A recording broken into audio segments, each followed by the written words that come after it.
Kalau ilmu hak tidak utama, tidak mesti kepada dia, tak apa. Tak apa.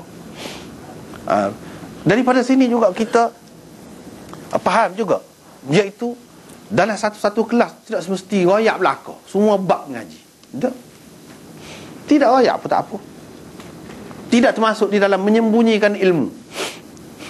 Takkan nak royak kelas ni misalnya pada kelas 1. Bengonglah budak-budak, dan begitulah seterusnya. Jadi tak cerita tu tidak termasuk dalam menyembunyikan ilmu. Tu dia nak cerita ni. Imam Bukhari buat tajuk ni, dia banyak perkara tu. Jadi dia sempurnakan perbicaraannya ataupun hadisnya dulu. Lepas pada tu baru dia jawab. Jadi jawab ni tidak mesti segera, tidak semesti segera.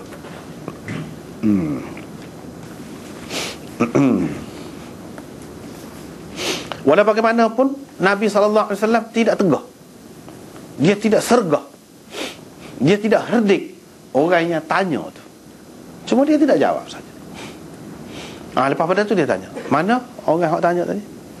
Maknanya kita tak boleh kata tak molek kepada orang yang tanya, walaupun pertanyaan dia tu kurang sesuai sikit, kurang sesuai sikit, ataupun tidak penting sangat.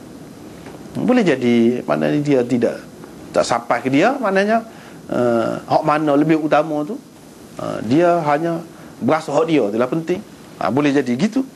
Jadi bagi gurunya dia tak boleh tengking hak tanya. Sebab kadang-kadang kalau kita tak buka peluang, jadi orang pun jadi tak tanya, jadi satu hala lah, satu pihak saja mengaji. Tak molek lagu tu. Hak moleknya dia kena tanya. Dalam hadis yang lain Nabi SAW kata, innama shifa'ul ayyi as-su'al. Penawar kepada kejahilan ialah bertanya. Itu ubat jahil, tanya. Jadi tanya tu luas. Tanya gini ke, baca ke, mayalah belakang lah tu, tanyalah tu. Jadi itu dalam hadisnya disebut digalakkan kita bertanya. Dan tanya tu menunjukkan dia ada minat, dia tahu ada kelebihan. Sebab itu dia nak tahu lebih lagi. Sebab itu Imam Bukhari buat selepas daripada bab kelebihan ilmu, tanya. Dia orang ni kalau sudah ada minat, sudah tahu dah kelebihan, dia akan tanya lah. Dia akan tanya lah. Kalau nak masuk, nak sambung mengaji pun dia akan tanya lah. Bila dia ada minat, dia tahu dah ada kelebihan tu, dia akan tanya benda hak dia minat tu, hak dia nak tu. Mesti dah lagu tu. Jadi hak ni pun ada kesesuaian dengan dulu. Bila sudah minat, bila sudah tahu kelebihan tu, dia akan tanya. Jadi orang yang bertanya tu sebenarnya orang yang mahukan sesuatu yang dia nak sangat lah. Jadi dengan sebab itu kita tak boleh hardik dia, kita tak boleh jekah dia.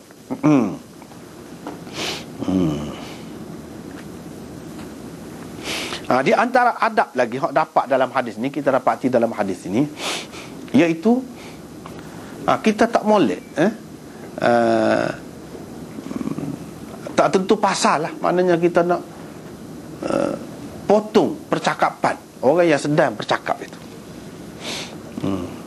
Orang yang sedang bercakap itu tak molek. Pada dasarnya lah, pada dasarnya. Mungkin dalam setengah-setengah keadaan tak apa, molek tanya selalu tu, kalau tidak diterlupa. Tapi dalam setengah-setengah keadaan tak molek. Buktinya kalau setiap tanya tu molek, memang digalakkan mestilah Nabi SAW jawab selalu. Tidak. Tidak. Dia teruskan hak dia nak rayak tu. Hak dia nak rayak tu dia teruskan.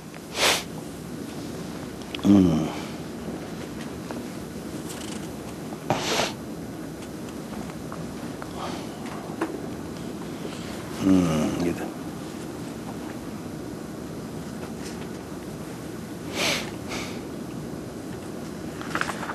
Lepas pada tu Arabi sani, Nabi SAW duduk dalam satu majlis, tiba-tiba mari Arabi, dia pun kata, bila kiamat? Bila kiamat? Dah kata akan kiamat kan? Jadi dia pun tanya, bila kiamat tu? Rasulullah SAW tak cara seperti tadilah, kita sudah terjemah tadi. Akhir sekali dia tanya, mana orang yang tanya tadi tu? Dia pun tanya, saya lah. wahai Rasulullah? Tanya tadi. Jadi maknanya Nabi SAW, adab dia jaga dia di sini, iaitu kalau jawab kemudian pun tak apalah, tapi kena jawab juga. Jawab juga.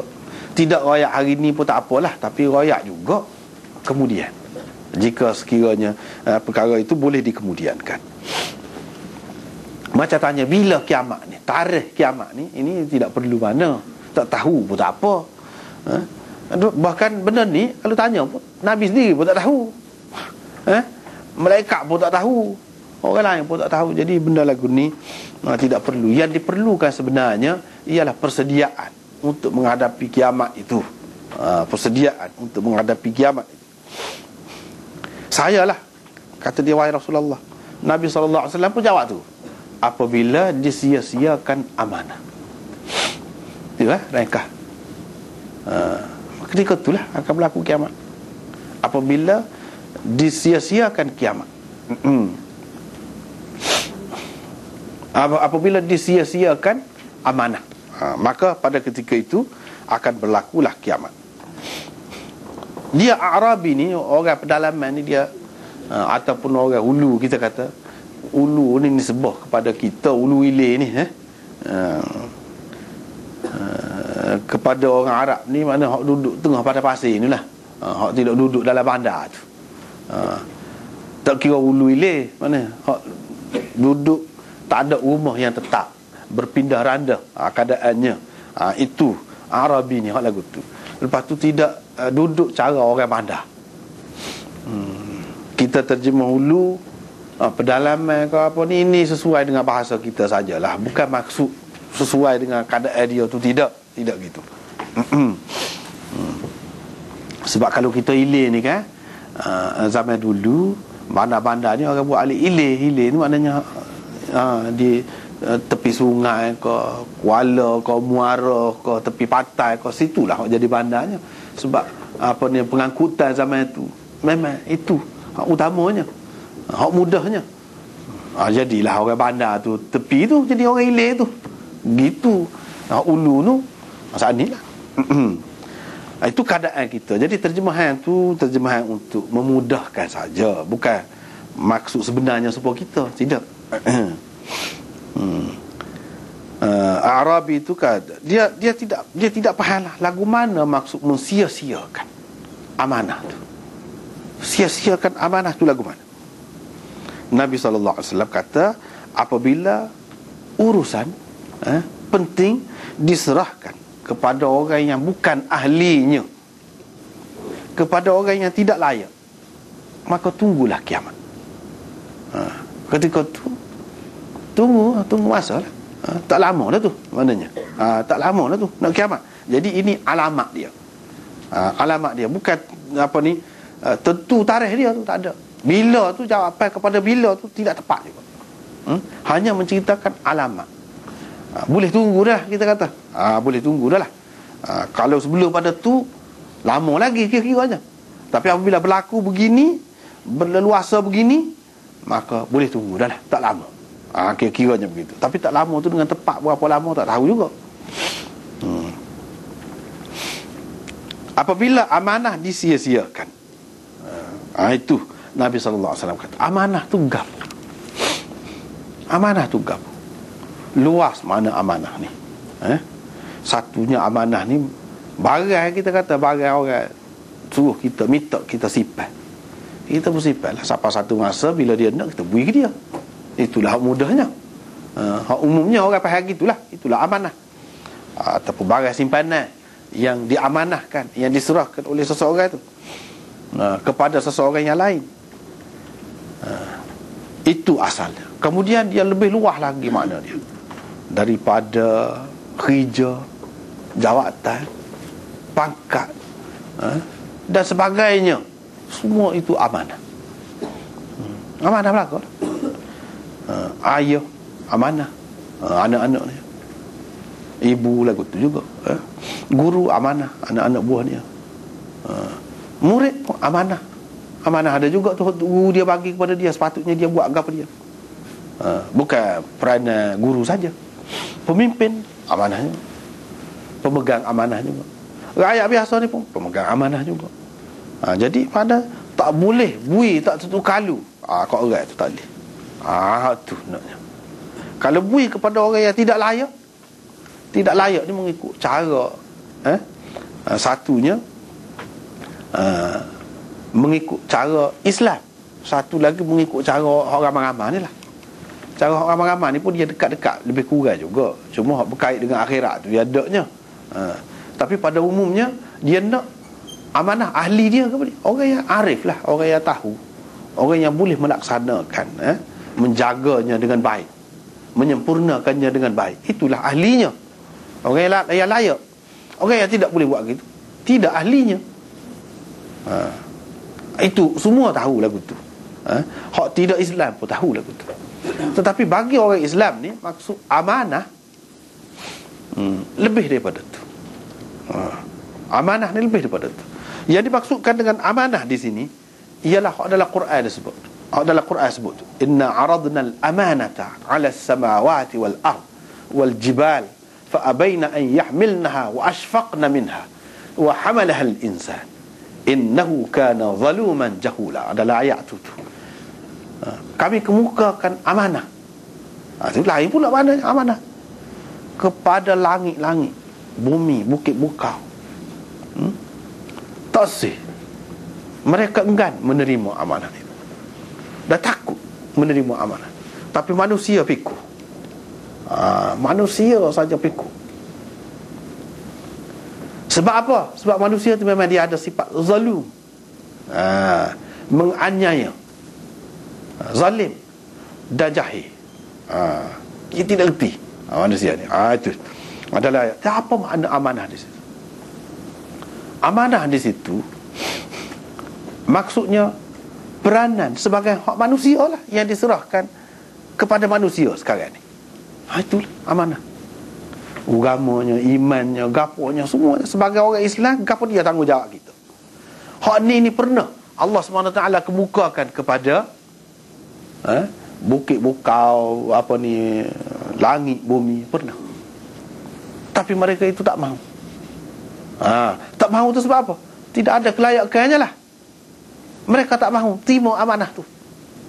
Sebab apa? Tidak ada kelayakan. Tidak ada kelayakan. Hak ada kelayakan untuk terima amanah agama ni, orang panggil ni agama ni manusia saja. Malaikat tak ada. Tak ada kelayakan. Jadi Allah SWT menyerahkan amanah kepada orang yang layak. Manusia ni memang layak. Amanahnya kena jaga. Baik buruk, dosa pahala. Hak ni malaikat tak ada tu. Tak boleh. Begitu juga makhluk-makhluk lain, dia tak ada pilihan, tak ada ikhtiar, tak ada usaha, tak ada gapo. Tak ada akal, tak ada hati nurani, tak ada. Semua tidak layak. Binatang-binatang kau gapo kau tidak layak. Hak layaknya ni. Ni. Manusia ni hak layak. Jadi Allah SWT bagi kepada manusia hak ni amanah ini. Manusia terima. Sebab apa? Manusia terima, dia sebut situ. Zaluman jahula. Manusia ni. Sebab dia ni zalim. Manusia ni dia ada hubungan lain dengan Allah Subhanahu Wa Taala ni, dia ada hubungan lain. Di situ disebutkan. Jadi zalim di sini bukan makna sebab dia zalim tu zalim dengan arti buat nyaya, bunuh orang, ambil harta orang. Bukan tu maksud sini. Dan jahil di sini bukan maksud jahil tak ada ilmu. Dak. Hak pandai tu pandai sepatutnya. Ni maksud dia lain. Di sini nak menyatakan hubungan manusia dengan Allah tu berbeza daripada hubungan makhluk-makhluk lain dengan Allah. Sebab hubungan manusia dengan Allah ni hubungan kekasih dengan kekasihnya. Tu nak ayat. Jadi bila hubungan kekasih dengan kekasih, dia tidak tengok benda tu berat setara mana. Tapi dia tengok hak kekasih dia tu kata gapo, suruh gapo. Hak tu yang dia tengok. Jadi segitu, kalau orang lain tengok memang teruk dia ni. Buat nyaya kepada diri sendiri. Buat nyaya kepada diri sendiri pun memang dia ada kelayakan, memang dia suka, dia merasa bahagia. Itu sifat manusia. Misalnya kita kata seorang ayah dan ibu, susah banyak buat kerja. Kalau kita tengok lah, umumnya kan balik malam pun ada hak balik.